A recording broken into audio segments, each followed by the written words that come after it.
the bag work about of apartment 5B. You're now tuned into the Apartment 5B podcast, where we chop it up about hip-hop, R&B, sports, love and life. Hosted by Kill.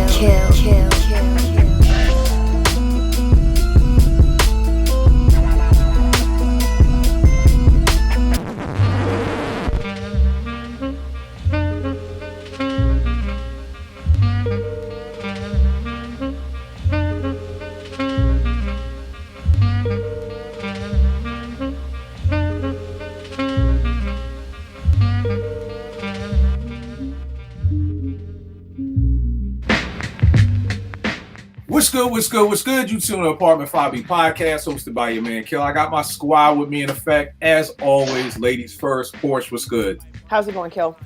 Everything is good. Eddie, what's going on, good brother? I'm doing good. Blessed, man. No doubt. Vegas, out the planet of Brooklyn. What's going on, man? Veg, what's good? Man, you know what I'm saying? We're having a great off season, you know what I'm saying? We ain't gone and nothing like that. I hear you. And out to Houston with the Astros, my man DJ Rec One. What's going on, man? Look, man, I live in Houston, but you see the hat. I understand. Just because you can get a 4-bedroom for $1,500 down here, don't mean my heart is not home. No doubt. I definitely feel you. Y'all know me. Let's jump right into it. A couple of weeks ago, Vague hit me like, "Yo, Kill, you know it's the Shinin's 25th anniversary, Smif-N-Wessun." I can't keep up with anniversaries, so God bless you all who can, because I'm so out the loop. I'm lucky to remember Naomi's birthday every year. So I appreciate that, Vague. But The Shinin, one of my favorite hip-hop albums of all time. Easily, I don't know where it ranks in the top 20 or whatever, but I know it's one of my favorite albums. So tonight we're going to be chopping it up about the first time you heard Smif-N-Wessun, the first time you became a fan of Smif-N-Wessun. And let me break this down for people, because there was a little, not hoopla, but some hoopla last week on the timeline. Porsche and I are now joined at the hip because more people are always tweeting at me and Porsche now. So somebody was like, "Yo, what's this Granddaddy IU album about?" And I said, "Yo, you know, I gave a little research of what I knew from the Juice Crew book." And then I was like, "But I was never a fan." And people thought I was taking a shot at the boy, and I wasn't. I was saying I liked the album, but I wasn't a fan. So I tried to give the perspective of same thing with Tribe. When I heard People's Instinctive, I liked it, but I wouldn't say I was a Tribe fan. So when I say I'm not a fan of something, it doesn't mean I wasn't dissing Granddaddy IU's album. I was just saying, like, I was waiting for something else to come to now make me a fan. Same thing with The Roots. I wasn't a fan after Do You Want More. I was like, they cool, but then when I heard Illadelph, I became a fan. Or when I heard Low End Theory, I could say I'm a fan of Tribe. You know what I mean? So that's what I mean by the difference between when did you hear Smif-N-Wessun and when did you become a fan. Our fave songs on The Shinin. And then eventually I want to get around to what happened to Smif-N-Wessun. You know, a lot of people feel like they never came back to reach this kind of glory of The Shinin, while other groups during those periods did. You know, Mobb had the infamous and came back with Hell on Earth and Murder Music and things like that. So what was it? And one of the debates we always used to get into at Morgan at 88.9 was, at that time in 1995, what duo was doper, Smif-N-Wessun, Mobb Deep, The Shinin, or The Infamous? So we're going to get all that today. Porsche, tell me, the first time you heard Smif-N-Wessun versus the first time you became a fan of Smif-N-Wessun. So I was a little bit late to Smif-N-Wessun because I mean, I've talked about it before. I moved to like BC to Vancouver, sort of like in my teenage years. And so this is where, when I moved to Vancouver, is where I got most of my exposure to hip hop and albums, and the ability, they became accessible to me. Where I was living before, it was not possible at all. And so for me, I was late. I was about a year late to even like hearing that album, but I kind of like them almost, not, I don't want to say right away, but within the year. So I heard The Shinin in 96. Okay. and then like it became part of my rotation, you know, and it grew on me. So I liked it.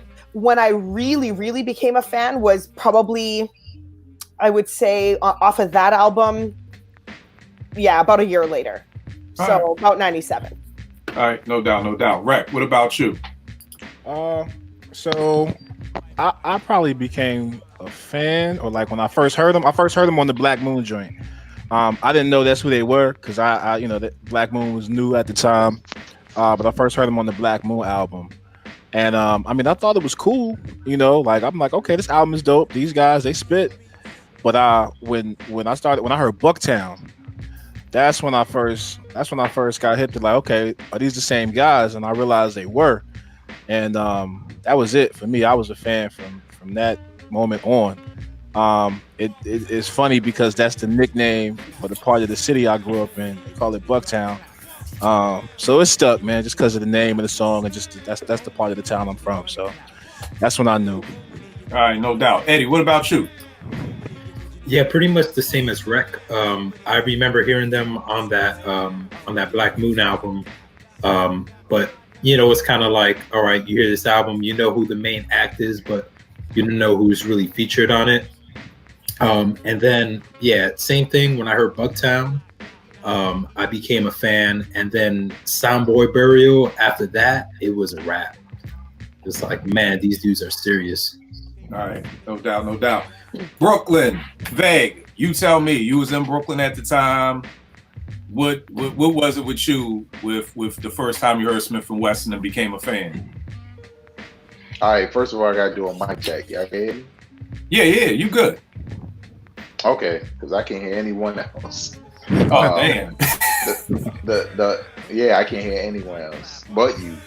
But the first time I heard Smif-N-Wessun, I think I heard "Let's Get It On" on like a mixtape or something like that, and I didn't initially put two and two together that they were connected with Camp Clik.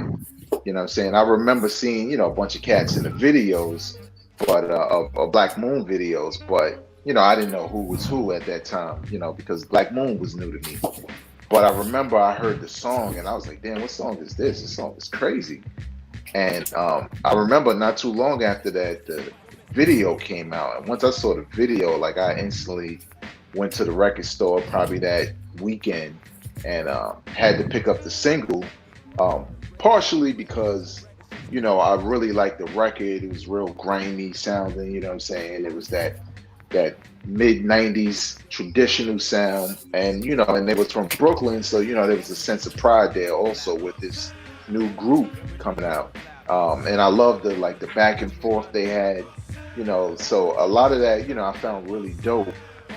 So I was instantly anticipating their music, because not just the beats and that particular single, but they also had dope rap voices, you know what I'm saying, as far as having depth, as far as still having real deep voice that kind of sound grimy with the beat, and Tech had a certain sound to the way he flipped, and they was they weren't similar, it was just dope because it was a new duo. They was out of BK, you know what I'm saying. I was already loving Black Moon, and it was just this real grimy sound that just kind of represented the way New York or Brooklyn in particular was at that time. So, I mean, off that song alone, I was already locked in. Right. No doubt. And it's similar with me, definitely off this Black Moon album. For me, it was the joint on Black Smif-N-Wessun, you know what I mean? And when Tech, at that time, it's gotta be 93, so I'm just falling in love with Low and everything like that. And he had that line, I keep a Black Smif-N-Wessun in my polo jacket. You know what I mean? And that just, for me, was just a quote right there. Like, I would always say that line and everything like that. So that's when the first time I heard him. And at first, I won't hold you, I wasn't a real big fan of Still. I always liked Tech's voice better, you know what I mean, on that joint. But then just like with everybody else, when I heard Bucktown again, I'm not comparing these two songs. So before anybody even takes it there, it reminds me the first time I heard the horn line in Troy. The thing that got me, as soon as I heard Troy, it was that horn. Is the same thing with Bucktown. The second I heard that horn, I was like it was frozen. It was what is that? You know what I mean? I want to say it was a radio station in Jersey that used to play underground hip hop. Was the first time I heard it, and I was in Philly. PRB at Princeton. We used to go up there. All right, and they played it. Campus. and I was like, yo, this joint is crazy, and there's no sample snitching, because God forbid everybody knows it, but it's this Jack Bruce joint right here that, you know, one of my first digs was this, because I wanted, you know, I was like, I need the sample for that. But stunt on all the diggers. Nah, this ain't even no stunt. This is like, Hey, this is like kill. This We know. Some right. cats don't know. But I mean, you talk about diggers. This is like Remedial 101. This ain't even no stunt. This is, but you know, definitely one of the first pieces I picked up. But then from there was just, I was a fan. As soon as I heard Bucktown and then Let's Get It On, and you know what I loved about them, and we'll get into it a little bit later. But yeah, we'll get into that later. So Porsche, tell me, what was it that you loved about The Shinin so much? Oh, you know what? Let me not even assume this. I would assume you love it because you're on the show, but how many mics do you give The Shinin? Is it a classic? Like, what do you give, or however you define classic, and then break down why you feel it is what it is. Okay, so I do love the album. I do think it's a classic, and I give it, I give it 4 mics solid, 4.5 maybe. I mean, I'm not mad at that.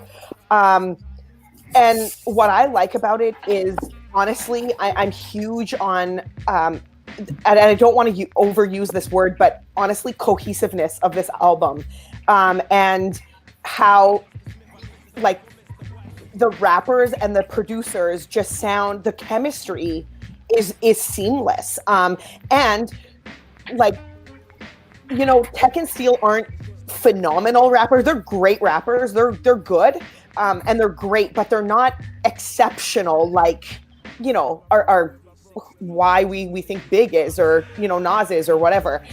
But for some reason, this collaboration made them sound like exceptional rappers, and I appreciate that. And I think there's something to be said about that. Their chemistry, it's so seamless when they rap that you can almost not be able to decipher like who's finishing and who's starting. They're just so good at that all the way through. I love that they incorporate like patois in there, and I like that, you know, the beat miners were just so versatile on the beats. It's not all so the same all the time.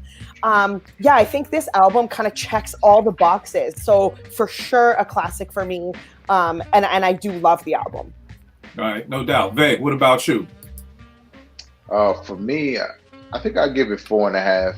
I think later on, even though it ends like perfectly, I think somewhere right before you get to the last couple of songs, I don't know if it's too many songs for us there, or what the case may be, but I never really, I go back and forth between calling it a classic and, you know, giving it like a 4.5. But undoubtedly one of my favorite hip hop albums of all time for a lot of reasons. A lot of you know, what you guys mentioned, what I said about the how I felt when I heard Let's Get It On. I think the album just has, I think what I liked the most was when I bought Black Moon's Into the Stage, it had a particular vibe that I was really jiving with. So I was listening to it every day and loving it. And to know that they came out the same crew, and there was something similar about the sound, but not identical, and it made them stand out. And, you know, same thing with Helter Skelter and OGC. Even though the sound was in general similar, none of the albums sound the same. You know what I'm saying? None of the artists sound the same. Still intact. You know, that back and forth was just flawless, man. And certain records that they have on it that were just crazy, that just exceeded my expectations, man. And I loved it. You know, the first time I heard it, man, it was getting crazy spins. I mean, I still listen to it to this day from time to time. So again, I wouldn't be mad if somebody called it a classic. I wouldn't even fight them on it. But just going off of how I initially felt, and not necessarily comparing it one-to-one to other albums, but thinking about why I would consider other albums classics. And I know with this album, there was a point in the album, maybe 2 songs, 1 or 2 songs, where I started to feel like, okay, you know, this is kind of long. So, right. But definitely one of the best of all time. All right, no doubt. Rep, what about you? I think Vegas hit the nail on the head. The album like I give it a 4.5, but I think minus 1 to 2 songs, the album is a 5 mic classic. I think there might have been just maybe 1 or 2 songs that just didn't need to be. But the album, you know, it stood the test of time for me. You figure the album's what, 25 years, you said? And I know I've played it more than I've played, you know, certain albums in that same time span. So for me, it's a classic. You know, it's a classic when I heard it. And it's a classic now. Like, for them to come out the same camp and to have that much going on from a group that you don't even know about, you never heard of, it speaks a testament, because 95, 94, that's not an easy year to come out in hip hop either, especially from the borough of Brooklyn. So those guys, man, they had it. They had it. We just didn't know until we heard the whole album. Right. No doubt. My good brother Ev, what's good, brother? Peace, y'all. My bad, man. I got daddy duties going on. Daddy duties on full track. So I'm on borrowed time. I can't hear you too well though. What'd you say? No, I said it's all good, bro. You know, I definitely understand that, man. I definitely understand that. You can hear me? I can hear you. Yeah, it's low, right. But that's on my side. You good though? All right. So, yo, tell me this. We already chopped it up about this, but when was the first time you heard Smif-N-Wessun, and then when did you become a fan of their music?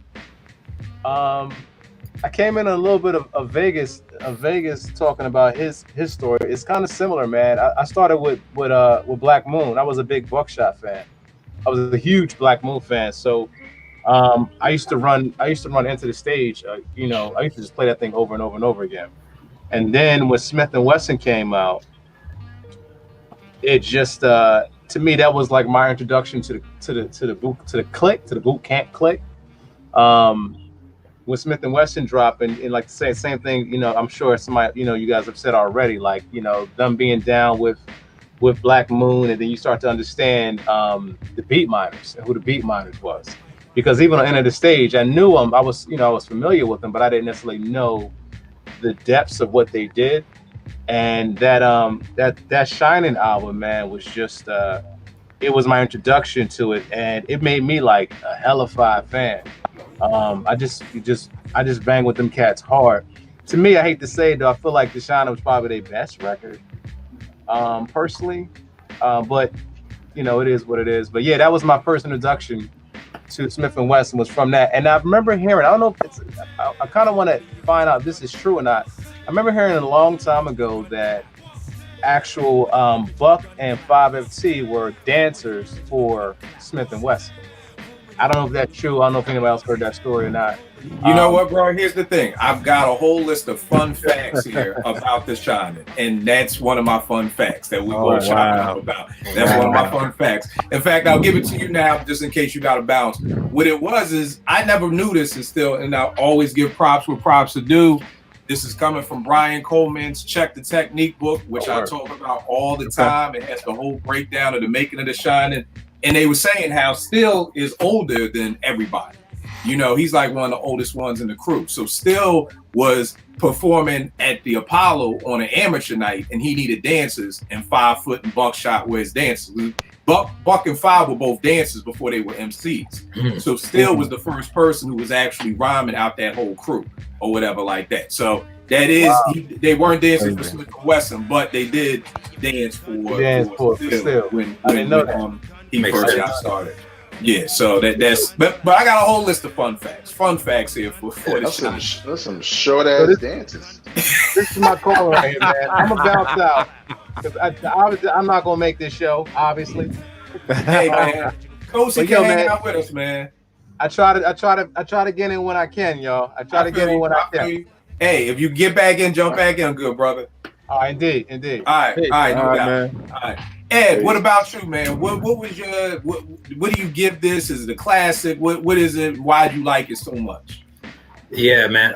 I would say definitely a classic. I'm kind of with them. To me, there's no whack songs on the album. It does feel a little long. If there was probably 2 tracks, I'd say we could do without. For me, it's track number 8, Stand Strong. And then that interlude, I think it's like second to last track, the interlude. But other than that, man, the album flows well. You know what I mean? Brooklyn Pride. I mean, I was born and raised in Brooklyn.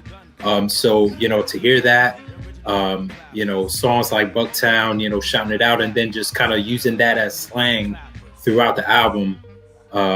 You know, the production, we already touched on it. The patois, you know what I mean? Like, going to different parts of Brooklyn, you know, you got so much culture, and you know that's part of that whole culture. You know, loved it.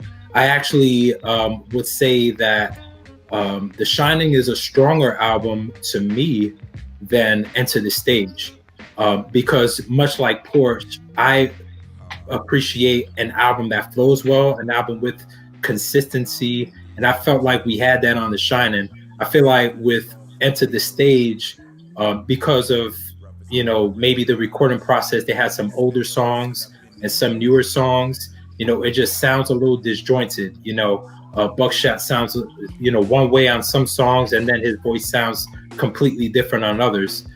So this album was consistent. I love the features of the whole Camp Clik, you know, having Rock on the hook on what was that song? One Time. Yeah.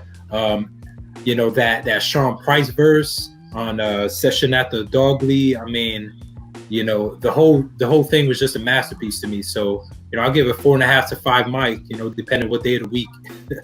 All right, no doubt. And for me, it's funny to touch on what you just said. They touched on this in the book, and how the beat miners feel the same way about the album. They were saying that half of the End of the Stage album was done at Calliope Studios in New York, and the other half was finished at D&D. So that may sound maybe where some of the, you know, it's kind of not as flowing as smooth as before. And then, like I always tell cats, Biggie's album Ready to Die and Into the Stage to me are one of the few times that we were able to literally see an MC kind of grow on wax. And what I mean by that is you can hear Big on Give Me the Loot does not sound like anything of Unbelievable Big. You know what I mean? So you could tell that there was a time span from when they first started to when they finished. The same way, when you hear Who Got the Props, you could tell that's not the same buck as, you know, How Many MCs Must Get Dissed. You know what I mean? And usually you don't get to hear that on an album. You know, Eric and Paris sound the same on So What You're Saying all the way to the end, or, you know, Rakim sound the same on My Melody, so I Know You Got Soul. But those are the two times that I could think of on wax where you literally can hear an MC grow. You know what I'm saying? And everything like that. For me, this is a 5 mic album. Like I said, easily one of my favorites. At the time in 95, me being at Morgan, here's the wild part. And me and JP was talking about this. The people I was running with, my Philly crew of people, they liked hip hop, but they weren't really hip hop heads. So even at Morgan, I found myself hanging around a whole bunch more New York people than Philly people, to the point more people thought I was from New York than I thought I was from Philly. Trust me, and I used to get hell from my Philly people. It's like, nigga, you think you from fucking New York, whatever. But to me, this album was just like, and Veg, I'm sure you could attest to this, this was like the soundtrack to underground hip hop at the time. You know, I don't think anybody walking across Morgan's campus didn't have on some Army fatigues. I don't think anybody didn't have on an Army jacket. Like, anybody didn't have on some Chukka Timbs or some Butter Timbs. Like, this was literally like the soundtrack to almost my life at that time. I remember I had people coming through my crib to record, and if cats didn't have money, I'd be like, yo, just, you know, niggas at Morgan was all stick-up kids. Not stick-up kids, I apologize. They were boosters. They wasn't robbing nobody, but they were boosters. So I would be like, yo, go boost me some shit from the Army Navy store. Like, niggas come to my crib with a whole Army suit. Like, I'm like, all right, let's go record this session or whatever. So for me, it's 5 mics. I love it. Easily one of my favorite ever. Let's go into this. Porsche, what are your top 3 songs from this? Wait, I have a question before we move on. I know Vegas and Eddie said that, and I don't know if Veg can hear me, but like they said it was long. I'm just wondering, is it long, like hearing it now? Because it's sort of in the same length as Only Built for Cuban Links, Ready to Die. You know, like Liquid Swords is a little bit shorter, but I feel like at the time, albums were that long. Did this one just sound long when you hear it back, or did you think it was long at the time? Because for me, I didn't feel like it was long. I don't know. I didn't feel like it was long at all. In fact, I didn't even realize that it was over an hour worth of tracks, worth of like running time. And actually, Only Built for Cuban Links and Ready to Die are about 2.5 minutes longer. So I'm just wondering what it is about. Is it like, when did you realize it was a long album? Because to me, Capital Punishment is an exhaustive album. That sounds long to me, but not any other ones from that time period. So, and you know what, Porsche, let me add this on too. And are y'all saying it's long, or are you more so saying that there were 2 or 3 songs that they didn't need, which to me are 2 different things? Right. Yeah. Hey, hold up, Van, what you got? The reason why I said that is for both reasons. This was at the time that I felt it was long, but I think the difference between Cuban Links and Ready to Die, there's a different variety of records there. Mm-hmm. So it's easily, the length is easily masked because you have these ebb and flows and beats and styles and that Biggie did, and the same thing with Ghost and Ray and skits and of that nature. But Smif-N-Wesson's album, even though all the beats are different, they have a similar tone to them. You know what I'm saying? They're all kind of dark and they all sound that way. And the ones that really pop. But once you get to a certain point, you know, if there's one later on, like say track 12 or whatever it may be, if that one's not popping and you've already listened to like 11 tracks, now you're starting to feel like, okay, well, is this the last record or whatever? But that's what I felt at the time. Now, obviously, I don't feel like it's long because we've been through years where cats will have 20 records on an album and not call it a double CD. And, you know, like J. Cole with this deluxe joint, he like, this is deluxe, when the album they just put out last year was a deluxe. That shit's long. Right. But I don't think it was long in a negative way. I just felt at the time there were probably a song or 2 where I'm like, this kind of does what a couple of other songs already did until PNC came on. And PNC was totally different from the rest of the records. Right. And what about you, Ed? Yeah, I mean, definitely good points made by Vegas. I agree with that a lot.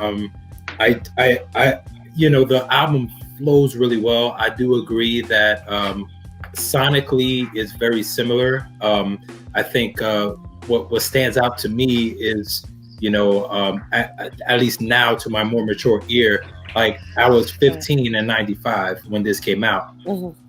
Now I'm more familiar with samples and hearing a sample, for example, like Home Sweet Home, and now I'm hearing that and I'm like, oh yeah. And Mos Def also used that, you know, on his album Black on Both Sides, you know, and that ties into the album cover, which is, you know, Roy Ayers, you know, that's a Roy Ayers sample, you know, stuff like that. There's little things like that, the hooks, all the little quirks about it that stand out, you know, as you're going through an album. So, you know, there's maybe 1 or 2 songs that in comparison sound a little stale. But, you know, like I said, to me, there's nothing whack on this album. But that's pretty much it. All right, no doubt. So, Porsche, break it down, sis. What is your top 3 tracks on this album? And tell me this. I wish I would have had Eb because still on here. But who did you like better, Tech or Still? So, top 3 songs on the album, and who did you like? Who did you prefer as an MC, Tech or Still? Interesting. That's an interesting question. I can tell you right now, I don't prefer either one over the other, and it's because of the way that this album just was, the chemistry there. Again, like I said, it was one of those ones where it was just like the perfect collaboration with the production. It was such a great you know, chemistry between the rappers, like Tech and Steel, both of them. So I don't have a preference because to me, it just sounded so unified. But with that said, my favorite joints are Bucktown, Hallucination, and Next Shit. All right. No doubt. Rack, what about you? So yeah, I don't have a preference over either MC. I think they flow seamlessly. There's not a preference there. Never has been. Never will be. Favorite songs is gonna be PNC, Session at the Dog Hilly, And I'm gonna go Hallucination. It's a tie between that and One Time, depending on the time of the morning I'm listening to One Time. Like if I'm driving to work, I'm cutting you off. I'm just telling you now. So it just depends. But that's my tie. All right, no doubt. What about you, Eddie? Yeah, man. I got Bucktown, I got Soundboy Burial, and I got Hallucination, man. That sample was just crazy on that, man. And the storytelling, crazy. But as far as Tech and Steel, maybe very, very slight edge to Tech. But honestly, I prefer when they do their back and forth. You know, that's my favorite Smif-N-Wessun shit right there.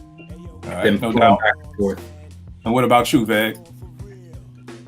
My top three, One Time. I love that beat. I love Rock on the hook, along with the verses from Tech and Steel. Let's Get It On. That was the first joint I heard, you know, kind of fell in love with the group. And Hallucinations is probably my favorite song on the album. That song is just magic. I love it. My favorite would be Still, only because I like his voice a lot. But like you can go back and forth between who's better, who's nicer, or who had a better performance here and there. Because Tech had a couple of notable bars, you know what I'm saying, on that album and throughout their history. But there was something about Still over those beats with his voice that just really put me in that mood. And I just love the joint. So I would say Still is my favorite. Plus, I got a story about Tech, man, but you gotta let me tell that joint. Bruh, as long as it don't ruin no dreams of hip hop fans across the planet Earth, man, go right ahead and tell your story. What's your Tech story? This is a warm hip hop story for all you hip hop fans. A warm hip hop. But it's quick, it's brief. But basically, in BK, across the street where I lived on Gates Avenue, shout out to BK. There was a school I used to go to called 308, and they had like basketball courts, but they had the half court joints. And every now and again, you know, I would go over there and play ball. And, you know, obviously, for some of y'all who don't know, I wasn't the same age, because niggas on social media think you're the same exact age years ago.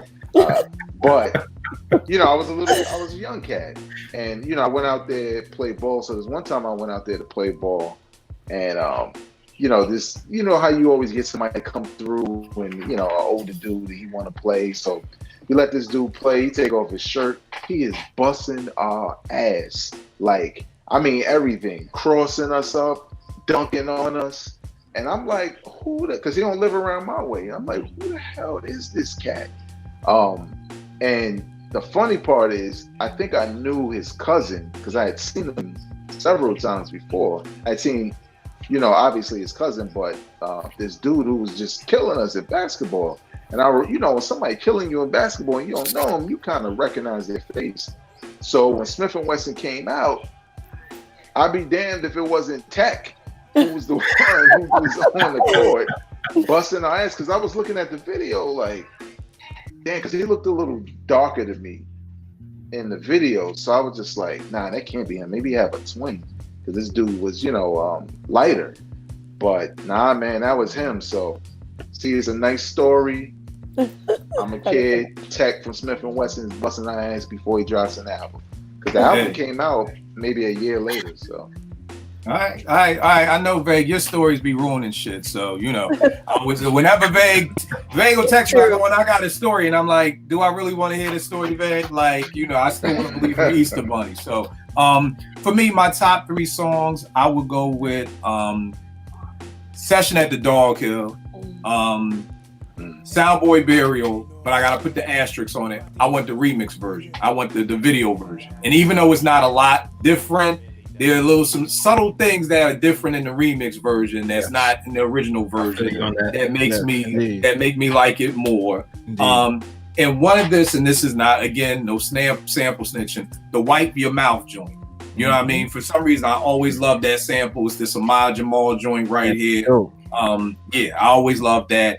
But and if I had to put a slash on it, I love Hallucination too. I think Hallucination is crazy. Got a dope story about that too. And I always prefer Tech. You know what I mean? Even though I see them together seamlessly, and I use this analogy a lot of times when I do marriage coaching and people are beefing about money, and I'll say, you know, it's kind of like a half and half. If you got half iced tea and you got half lemonade and you make a half and half, you can't go back in and get your lemonade out, and you can't go back in and get your iced tea out. It's just seamlessly one, and that is how Smif-N-Wessun is, you know. And to me, I honestly think, and we'll chop it up about this later, I honestly think they're the dopest duo to flow like that together. You know, I'm not saying they're the dopest duo ever, but the back and forth flow of it. And Evil D said, it was breaking all the rules. I've never seen anybody do this. I've never heard of anybody doing this.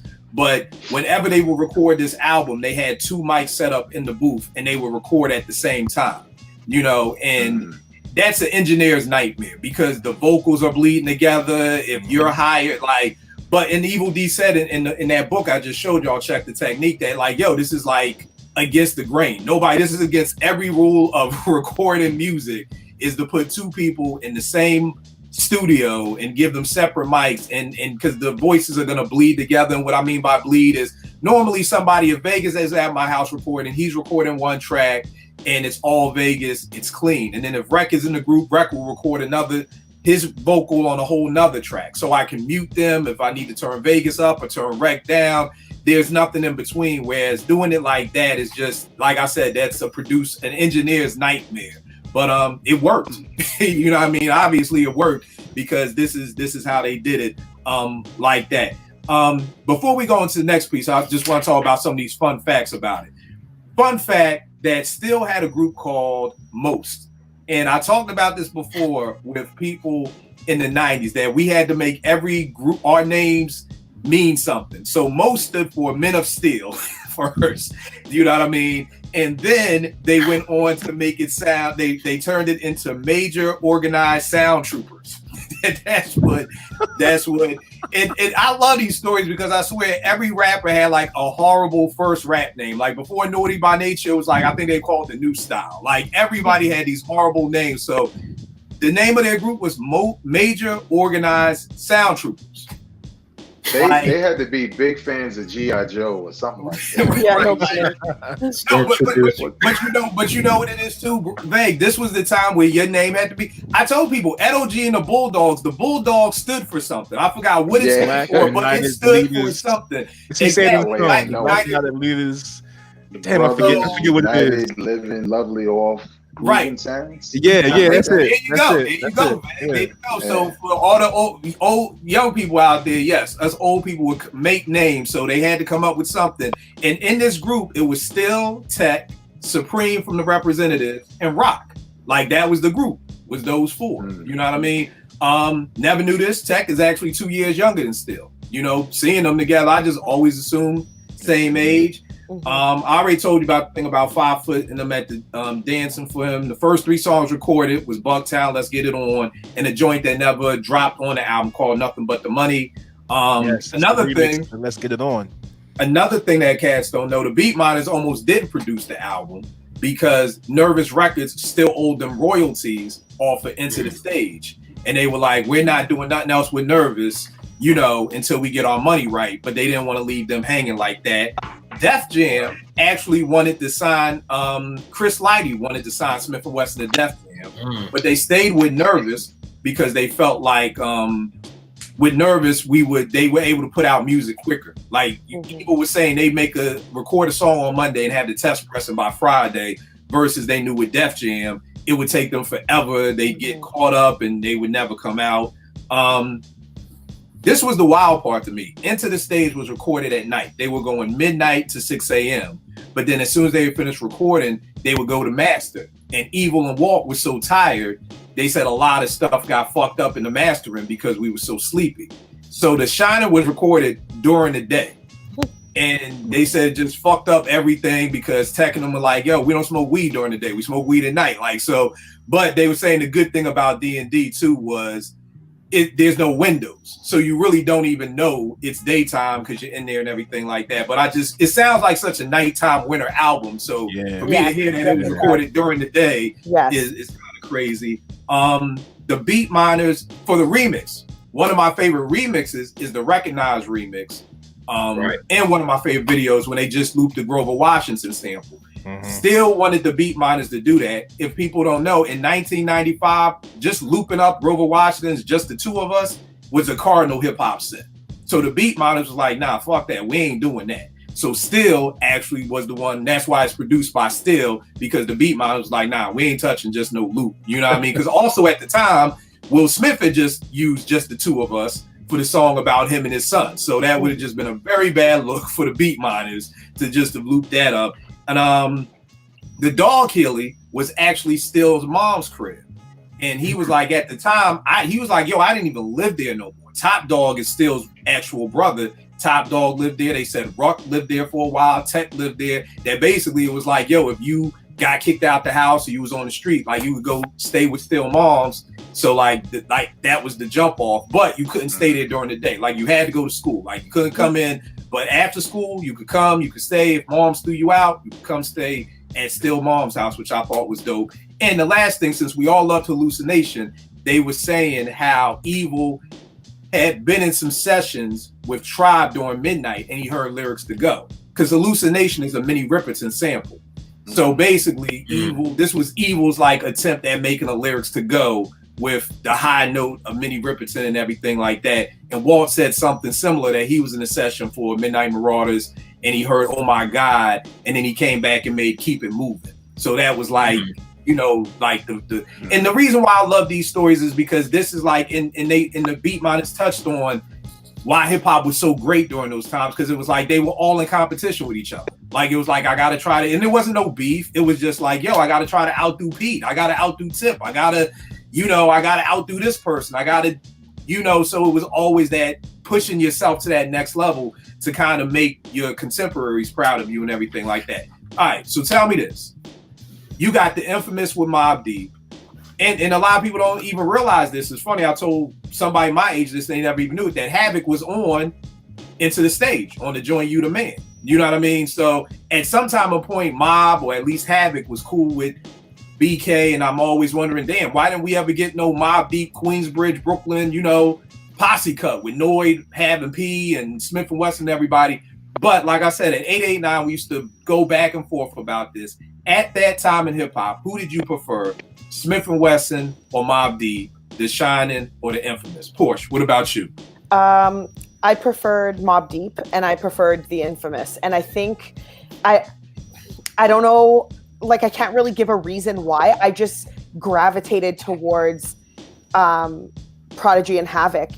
Like they're my second favorite duo of all time. So and they still are. So for me it was, and I mean I was introduced to Smif-N-Wessun a little late. I get that. Mobb Deep was available to me at the time. I didn't have to wait to move to Vancouver to find them. So for me, I had like that time with the Infamous album. So yeah, I mean, I definitely pick Mobb. All right. What about you, Eddie? Yeah. Even though, Brooklyn Pride and all that, but the Infamous, man, that was the one. I mean, I remember hanging out with my cousin and, that was on tap along with CNN's The War Report. It was just what we gravitated to more, you know what I mean?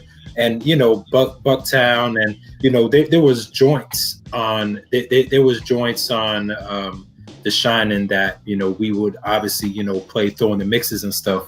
But as far as like going out there and just blasting the whole album front to back, the Infamous was that album. All right, no doubt. Rec, what about you? Shining came out. I'm sorry, my bad. I'm with everybody else, man. The Shining came out first and, hit hard. But that Infamous, man, it came out and it just lasted longer, man. I think they had more singles as a whole. It just had a little bit lasting staying power at that time. I don't know if it was the hoopla around the album as far as with all the extended, features as far as just people being involved. But I'm going with the Infamous, man. I just know what it was, and around that time, it was cats was walking around talking about Dunny and Gecko, and ain't never been to Queensbridge. So, not to say that they wasn't doing that, trying to be like from Brooklyn, but I'm going with the Infamous. All right, what's up with you, Vag? I gotta go with Mobb Deep, man. And the Infamous. I think my reactions to both of those albums were totally different and kind of in a funny way was based off of the album that kind of, I guess, jumped it off, like how we were saying Into the Stage was like your introduction to Camp Clik and Black Moon and, you know, all of that. And I feel like Mobb Deep predecessor was Illmatic, as far as like this new revolution of Queensbridge MCs, you know what I'm saying? They kind of got off the coattails, which admittedly they, you know, Prodigy said that before, off of Illmatic, which obviously Illmatic is a stronger album than Black Moon for most people. But I say the Infamous because, yo, man, Prodigy was a monster, and there is nothing on the Shinin', no shade, nothing like Eye for an Eye. Mm-hmm. Nothing like that. That record was instant conversation at your school with your homies, debating who had the better verse, like for days off of that one record, not even the rest of the records that were crazy. I just think lyrically, Prodigy was at his prime on that album, and I feel like you mentioned earlier, Smif-N-Wessun was more like a combo. You know what I'm saying? You kind of didn't always look at them as individuals, and the beats were crazy. You know what I'm saying? And it's hard to say which one was better because they both hot. But I think I just gravitated way more towards the Infamous. Right. It's funny, as most of the time, I'm the odd man out because at the time, I felt like it was the Shinin'. You know what I mean? And I love both albums.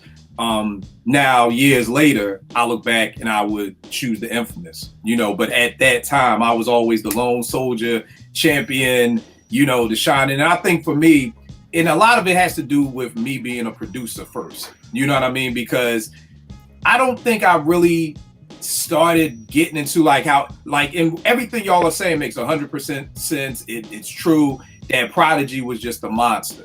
But I think because I was such a producer, as long as the song was dope, I never really was like, my ears weren't tuned into, you know, that Tech and Still weren't these lyrical surgeons. You know what I mean? Like, I was like, yo, Bucktown is dope. You know, Shook Ones is dope. You know what I mean? Now looking back at it years later, I feel like, I don't know what it is because I'm still a producer at heart. I just think now everybody is looking at lyrics more. But I know for me at that time, I was just like, yo, this just, you know, represented what I loved more at the time. And what I mean by that is it represented one of my favorite eras of hip hop production. And what I mean by that is that during this album, Bucktown, they were still using a lot of drum loops. You know, and the people watching may not know a drum loop is just that, it's just a breakbeat. You know, you find a drum loop, you kind of, you know, when you hear a Bucktown, it's literally a sample on top of a drum loop. That's that. You know, it represented the filtered bass lines. And what a filtered bass line is when you have a sample, you take all the highs out of it and you get nothing but the lows. And that low end is essentially what makes the speakers rattle and everything like that. It had the echoing horns, like, and when you look at the Infamous, it was like really like almost the next level of production. You know what I mean? We're talking about Havoc chopping up the drums, and chopping the drums is instead of using the whole break beat, I'm gonna take the kick from here, the snare from here, and I'm gonna reprogram it myself. You know what I mean? So I think just at the time, it was just like, this was just like nostalgia for me. It was just like, this is my favorite time of hip hop production. It was Brooklyn. It sounded like Brooklyn. It felt like Brooklyn. But years later, now when I look back at it, I probably listened to this and then the Infamous, and I was like, I don't know what the fuck I was thinking. Like, the Infamous is better. And again, that's no shade. Like, I think we all said there's no shade on the Shinin', but just those Infamous, and Vegas knows them 12 a.m. to 5 a.m. arguments, man, like every Friday of being at the radio station, you know, I just was always Smif-N-Wessun. But I can look back and say now that I definitely think it's the Infamous for every reason that you guys said. So tell me this. We have Smif-N-Wessun, we all said this is a classic album, whether how many mics we give it, we all say it's classic. We all want to salute the album. Why is it, or what do you think it was that Smif-N-Wessun could never come back to match this magic? And we'll use Mobb Deep as an example. I mean, Mobb had the Infamous, and then they came back with Hell on Earth. And I know a lot of people who feel Hell on Earth is better than the Infamous. I disagree personally, but to me, it's no right or wrong answer. They're both incredibly dope albums. I just prefer the Infamous to Hell on Earth. You know, we got Murder Music. You know what I mean? Like, Mobb was able to continually keep on making great music. I mean, after the Shinin came out in 95, you had the Rude Awakening in 98 when they had to change their names to the Cocoa Brothers. Then you had Reloaded, which didn't even come out till 2005. So you're talking from 98 to 2005, we didn't even hear from Smif-N-Wessun. I think a lot of that was going on with them trying to get out of their contract with Nervous and everything like that. And then they had Smif-N-Wessun, the album in 2007. Then they had this joint Monumental in 2011 that Pete Rock did, and I'll get in my opinion on that. They actually had a reggae EP that a lot of people don't even know it came out, called Born and Raised. And that was like 2017. And then they dropped the album last year, The All, you know, that was produced by Ninth Wonder and his production team. But number one, I guess, do you feel like that there were albums that did match The Shining? And if not, why do you think they weren't able to recreate that magic? Porsche, what do you think? For me, I don't think that they were able to recreate it. I think they tried. Definitely, of course they tried. But I think that, to me, like, what I would think is, honestly, the production changed.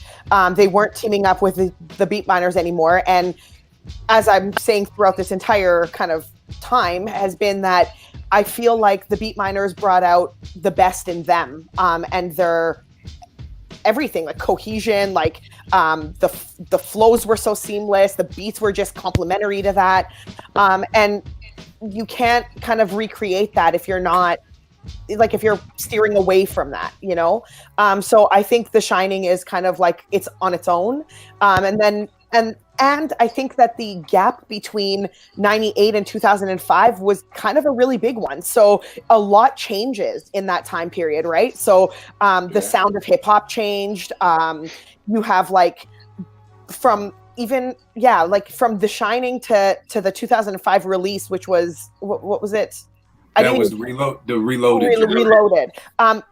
It's just a completely different soundscape of hip hop. Like, it's not even the same anymore. And when you go to, like, and of course, I feel like they wouldn't have gone back to what they did in 95, because they're trying to, as most artists do, try to keep up with the times.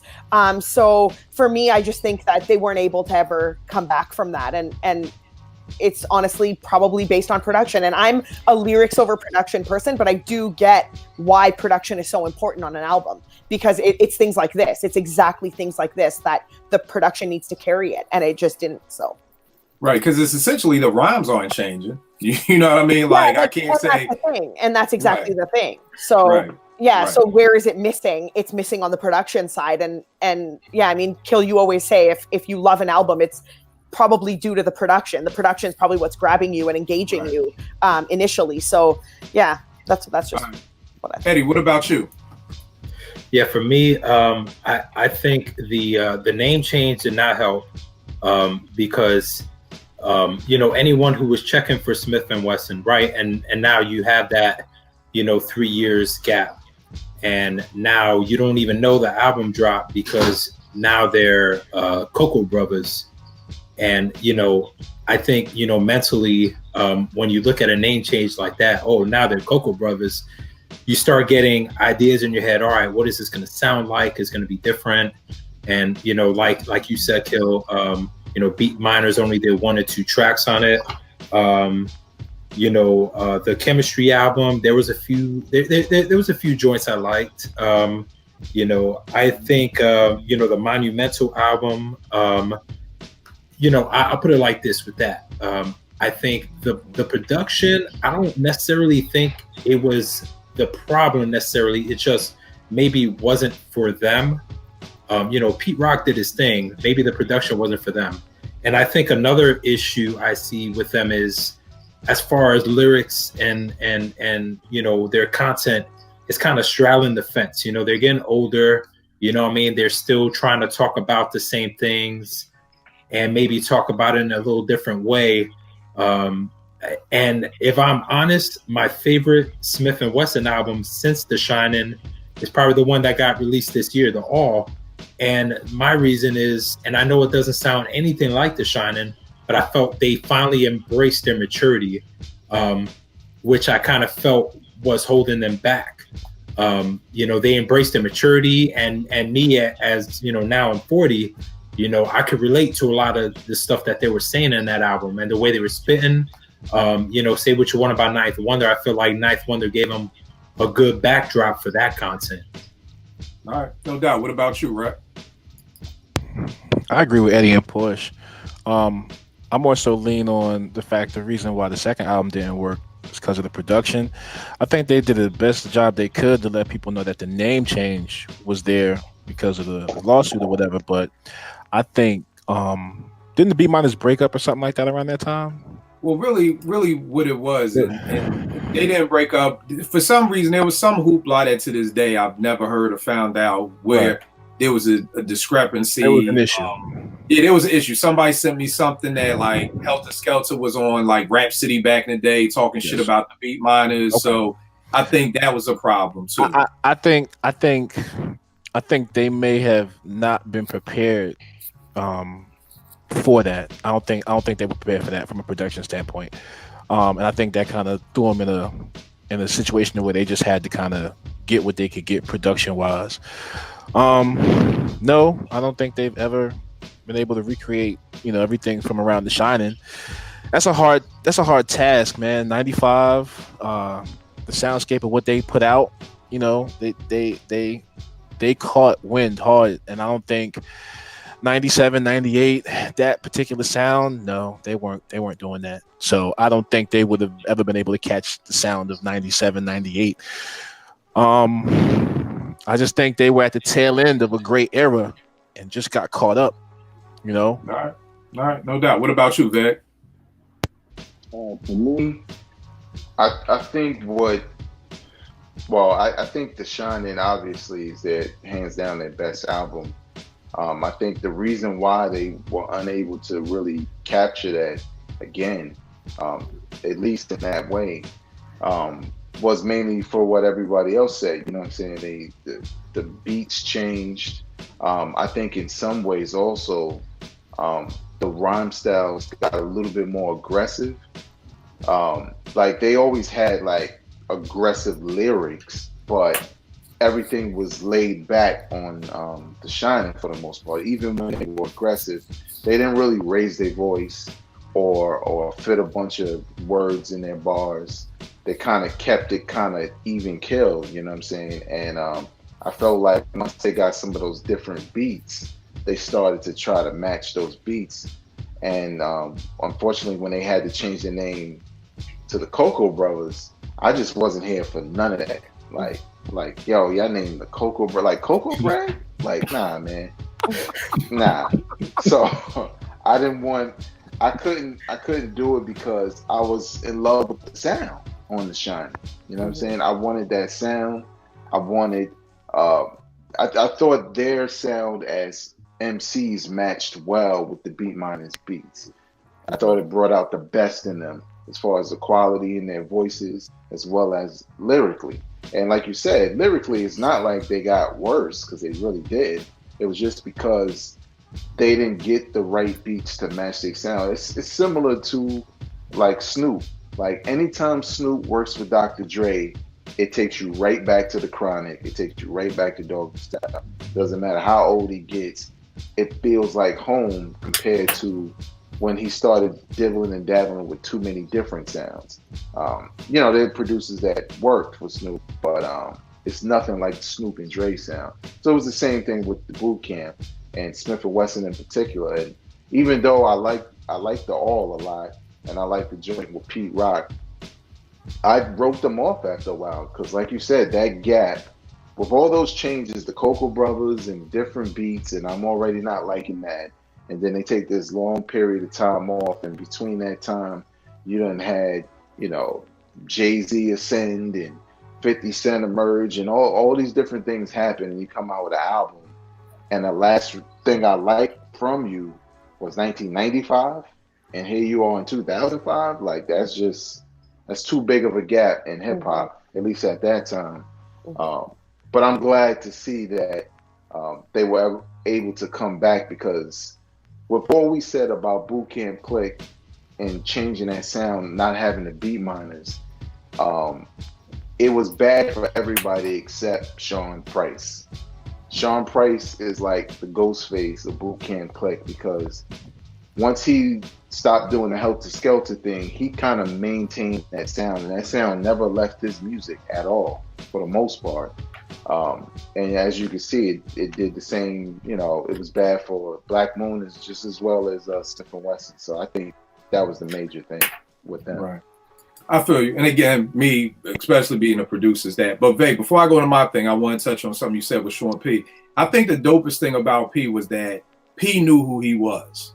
You know what I mean? P had a personality, you know, because I remember my man Lunchbox telling me, like, yo, you got to hear a new Sean Price album. And I was like, who that? He was like, Rock. And I'm like, oh, you mean Rock? He was like, no, the other nigga, Rock. And I'm like, that nigga got beats, like, or that nigga got bars. But, you know, he was like, nah, man. Like, he like, yo, I'm the brokest rapper out here. You know what I mean? And it's like, Rock had a foundation to stand on, where I think a lot of the other members in the clique really didn't have anything to stand on. Like, if I say, like, what's Tech shit?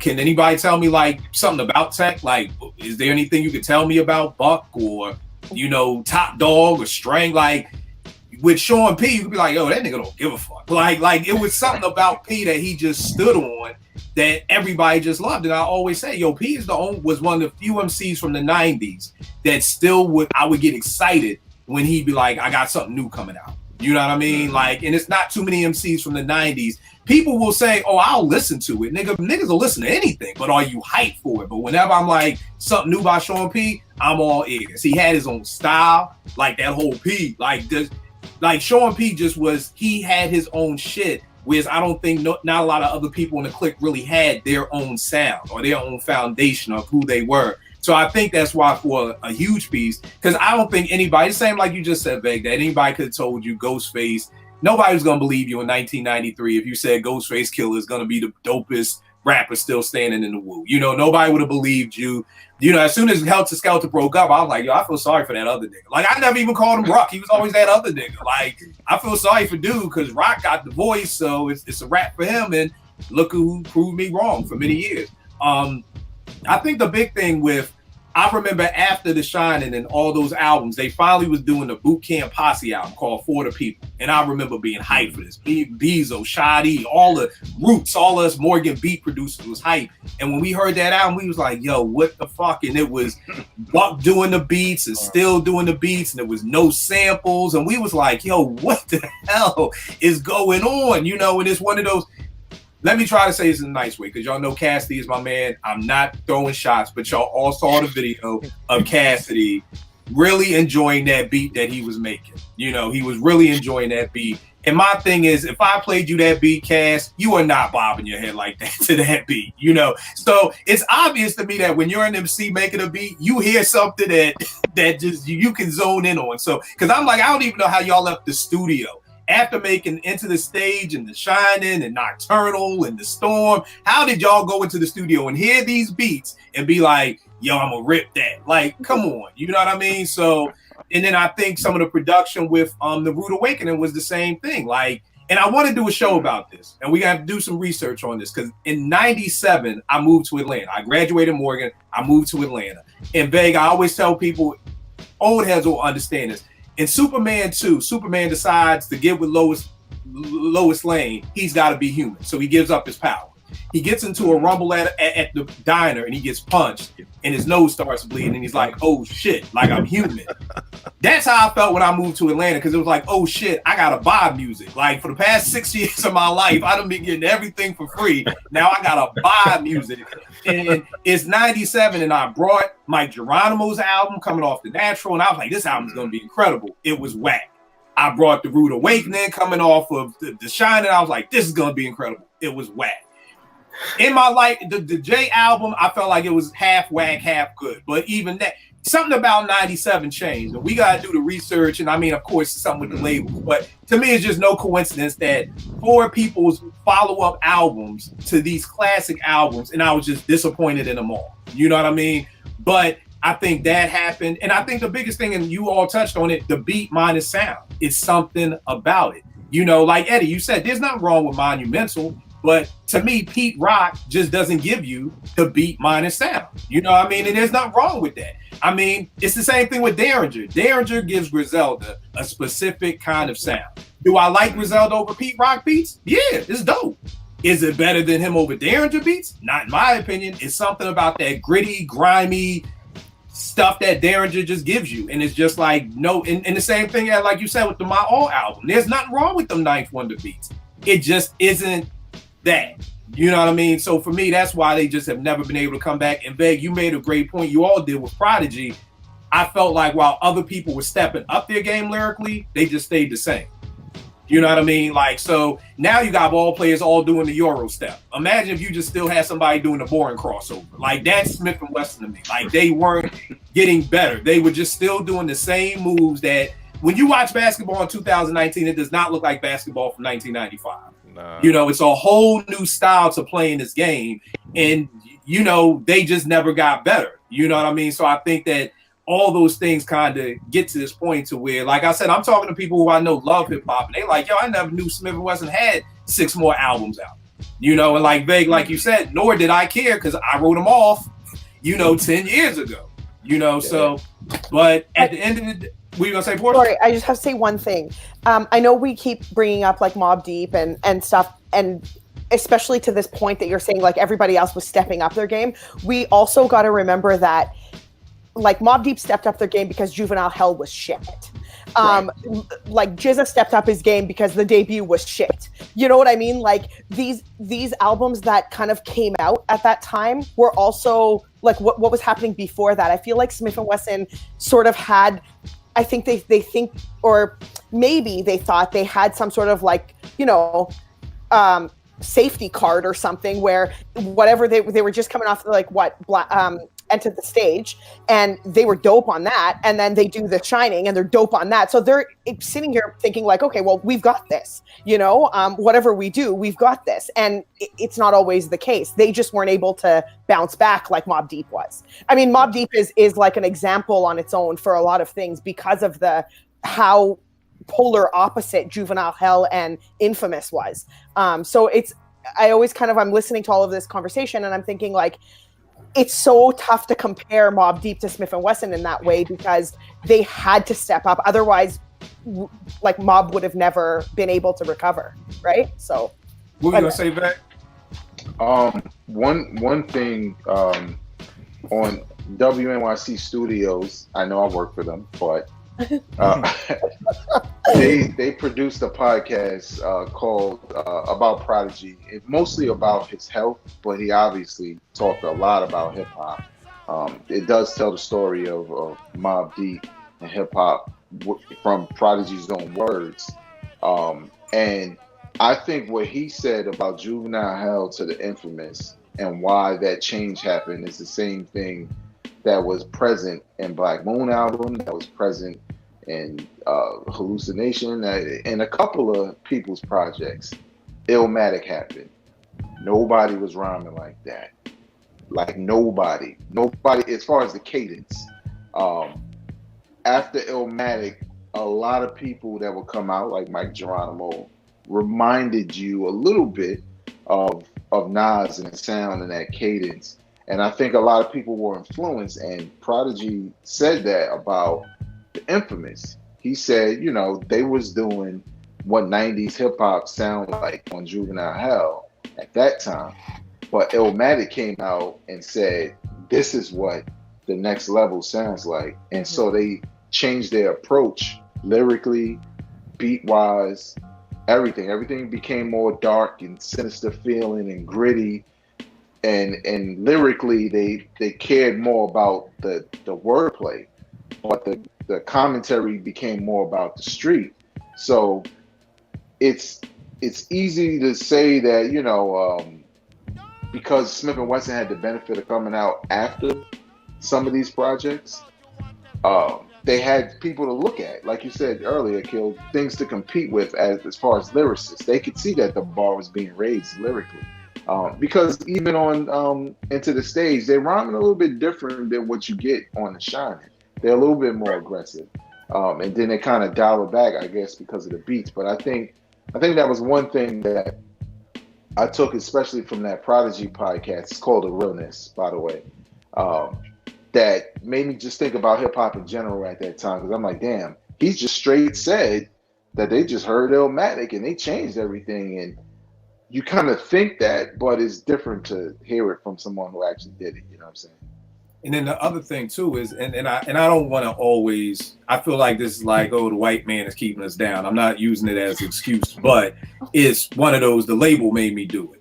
So, I mean, from watching the Wu biography, I mean, not the Wu biography, the Wu joint on Hulu, it kind of was like, yo, Jizza and RZA didn't really want to do this type music, but like Cold Chillin' was kind of, and even in that Juice Crew book, they were talking about that a little bit, because people forget that, I want to say, was it the RZA Jizza? One of them was signed to Cold Chillin', and it was kind of like, they was trying to make him he was trying to make them the ladies' man. And it was like, I don't want to be the ladies' man. You know, like, I want to make this type of music, but the label's doing that. With Mobb being so young, I would just assume, this is just a kill assumption, that at that time, everybody was the youngsters, ABC. It was very, kid friendly, because then you look at, you want to talk about a switch, look at the youngsters' first album and then go look at the Aftermath. Like, you talking about, I was like, yo, who are these niggas? Like, they got bald heads, they from Jersey now. And then on the third album, they was the Illy Full of Funksters. Like, I don't know if any hip hop group has gone through more changes than the youngsters. And the change they named but then by the third album, they was from Philly again. So I don't, not to give them an excuse with Juvenile Hell, but I just think that those may be some of those things that, and I think the thing that saved Mobb too is they did their own production. Like, Havoc was able to keep his sound. You know what I mean? So it was just like Havoc, because like you said, Veg, there's nothing on here like Eye for an Eye. I don't know, Smif-N-Wessun has a song like Still Shining, and that ain't even Mobb Deep's dopest song, in my opinion.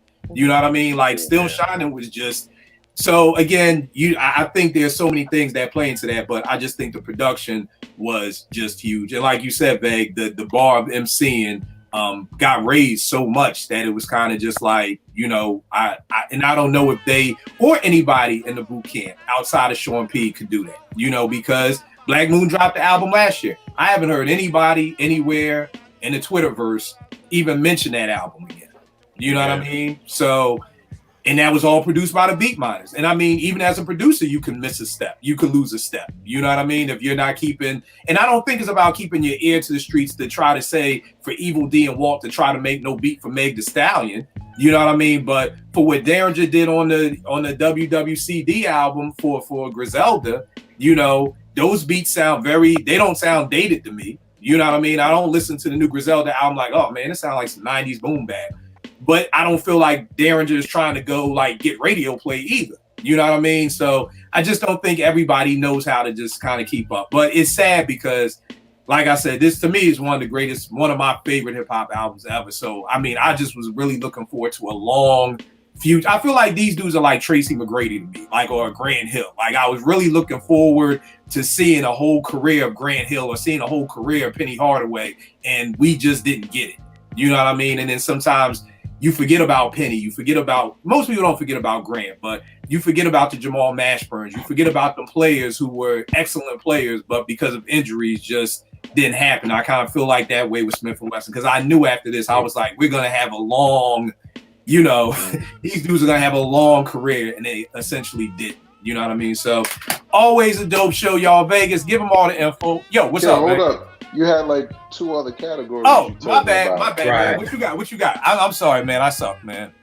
You had how did this album rank in 1995? Did it meet your top five? And you had are they top five duos? Right. So what you got? So as far as ranking in 1995, I would rank it in my top five for 1995, which includes Only Built for Cuban Links, Liquid Swords, Infamous, and Me Against the World. As far as top duos, I have ahead of them. I have Outkast, Mobb Deep, Run DMC, and A Tribe Called Quest. And I don't know if I could put them ahead of De La Soul, which to me is a duo. Or EPMD. Okay, now I know. I'm not putting them ahead of EPMD. Right, not doing that. Right. Yeah. Top 10 for sure. Right. It's so funny because you naming those albums, just from a production standpoint, this album feels like it was made in 93 because the albums you're naming production wise don't sound anything like this. Yeah. You know what I mean? Like Cuban Links, the production just is not, so it's crazy. But in the book, they said they started recording in 94. So I don't know if they were beats from 93, but this just has a very 93 feel to it, especially after you just naming those other albums that came out in 95. You know what I mean? It's telling years later. But Rec, what about you? Same questions. Does it crack your top 5 of 95? And do Smif-N-Wessun crack your top 5 duos? It barely cracks my top 5 of 95 because I wasn't a huge Me Against the World fan. All the albums Vague named, those are the albums that I have here on my list, with the exception of Me Against the World. So it cracks my top 5, but they're not in my top 5 of duos. No way, shape, or form. Okay. All right, Porsche. What about you, Porsche? The Shinin doesn't make my top 5. It may make my top 10, but definitely not my top 5 at all. Not even close. But and as far as Smif-N-Wessun for duos, I can't even rank them top 5. Yeah. No. All right. No. Just interested. What makes your top 5, or what are some of the joints that come before the Shinin for 95? I got Only Built for Cuban Links, Liquid Swords. I got Do or Die, or Do or Die, I should say, AZ's joint. There's Do You Want More? Like KRS-One's joint. There's a lot. Okay. So Me Against the World, Safe and Sound, DJ Quick. I mean, Coast to Coast released that year. There's a lot of really, really standout albums. It's like great. It's probably top 10, and 95 was a really, really good year for hip hop. So that's not a slight to the album at all. But as far as top 5, I have 5 already. All right, no doubt. What about you, Eddie? Actually, the Shinin' for me in 95, I'll probably rank it number 4. And the 3 albums I have ahead of it, the ones that everyone already mentioned, Liquid Swords, Only Built for Cuban Links, and The Infamous. So I'll probably put that right at number 4. Smif-N-Wessun, as far as duos, and for me, when I say duos, I'm not talking about rapper DJ. Like, to me, rapper and DJ or rapper producer is a whole different category. So ahead of them, I got EPMD, Outkast, Mobb Deep, MOP, Organized Confusion. There might be others I'm forgetting, but they might be top 10, but definitely not top 5. All right, no doubt. Same for me. It does crack my top 5 in 95. No, they're not a top 5 duo of all time, which is crazy because, again, I just had after the Shinin', it was just like, it's like seeing Luka play right now for Dallas. God forbid something happened to Luka next year. It's like, I'm expecting to see this boy play for the next 20 years, the next 10 years. I'm bugging 20, but at least the next 10 years.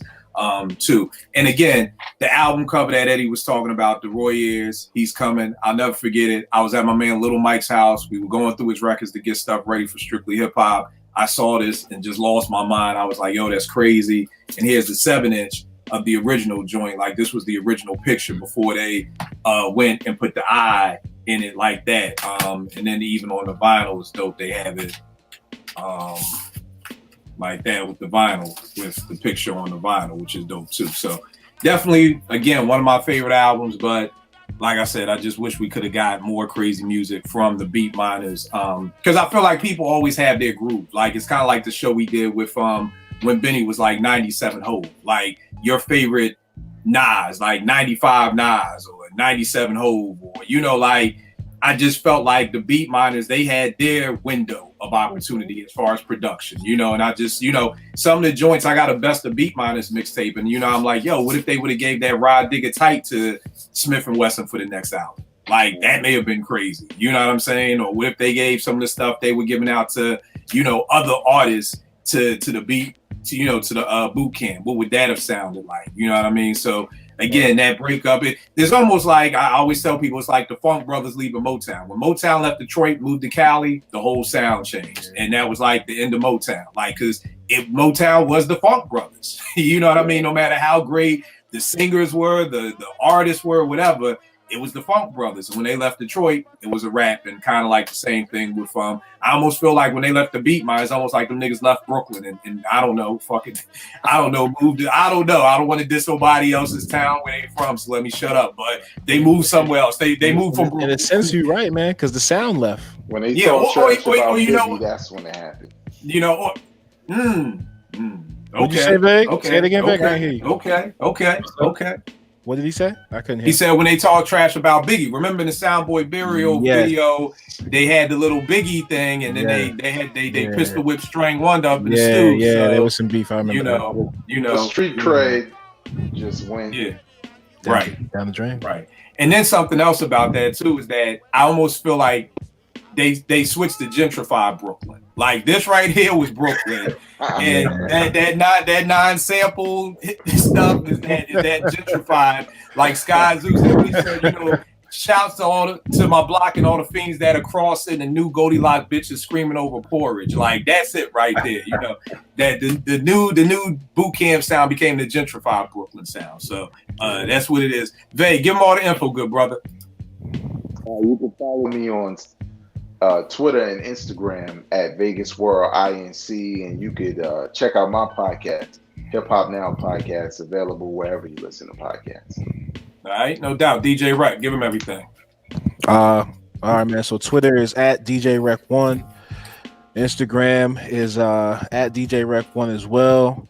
And then mixes, I got a mix up right now. It's DJ Rec1 on Mixcloud. So the DJ Rec1 is DJ WRECK1NE. So hit that up, download it, tell a friend to tell a friend. They're coming every week. No doubt. Porsche, give them everything, miss. Twitter is just at Cherche de la Porsche. All right, Eddie, give him everything. Twitter at EddieD80 and Instagram at Eddie Got Soul, SOLE. And you already know it is with me, Kill 889, Will Make Beats for Food. Quick little Twitter, not shit I started, but this is what I need from y'all folk out there who follow me on Twitter. I need you hip hop know-it-all motherfuckers to leave me alone. I really honestly need y'all to do that shit. And this is the reason why. Like, I'm reading the Juice Crew book, and I'm like, oh, snap, yo, I didn't know, you know, I never knew where the word Illmatic came from. You know, I kind of never thought about it. I thought Nas just made it up. I'm reading in the book, like, nah, it was some dude in Queensbridge, like Illmatic Ice. And then they said Tragedy said it on Marley's first album. So I'm like going to my headphones, and I'm like, mind is blown. And I tweet this out like, you know, wow, this is. And of course, here come you smart ass motherfucker. Oh, you ain't know that. Everybody, nigga, y'all know y'all ain't know that shit. Like, stop it. Like, I like, y'all gotta stop. Here's the thing I need y'all to do. Y'all got three options. You could either ignore the tweet. If you knew Illmatic Ice, Veg, you grew up in Queensbridge. Did you know Illmatic Ice? Okay. And this was a man whose cousin is Ill Will. But you gonna tell me some random mofo from South Carolina knew Illmatic Ice in Queensbridge. Stop it, y'all. Stop it. Y'all didn't know it. Y'all didn't do it. So stop. So all I'm saying is you could ignore it. You could say, hey, damn, Kill, I thought you would have known that. But y'all, I'm glad you found out. Or you could unfollow me. Because I can't do the same thing. I was like, I didn't know Jay-Z got his name. They said because of J and the Z train run through Marcy. Here come 100, 800 niggas from Brooklyn. Oh, y'all ain't know that. But then other people tell me, nah, Jay got his name because he said he was a jazzy driver. I just need y'all to stop acting like y'all fucking know it all. Stop, because you don't. Y'all don't know it all. Y'all don't know. I swear on my mom's life, y'all, I know more. I will forget more hip hop than the average nigga on my timeline knows. Stop it. Just stop it. Please stop it, y'all. Or just unfollow me, because the shit is bad, y'all. So that's just my little Twitter rant for the week. It's goddamn know-it-alls, man. Like, y'all gotta stop it, man. That's not cool. I tell everybody, my pastor taught me, you should never be the smartest person in the room. That's why I keep these people right here around me, because I learn something new every week. But you can't learn nothing if you honestly believe in your heart of hearts, you already know it all. And I don't mean to be like on some old, like, where you're from. I just don't know if a nigga from South Carolina knows as much about hip hop as somebody who's from up top. And again, I don't mean to start that, but I'm just being real with you. Like, my nigga, I don't know how much hip hop they was playing in South Carolina. I just don't know, you know. But that's my Twitter rant for the day. So there y'all go. I will check y'all next week, y'all. All right.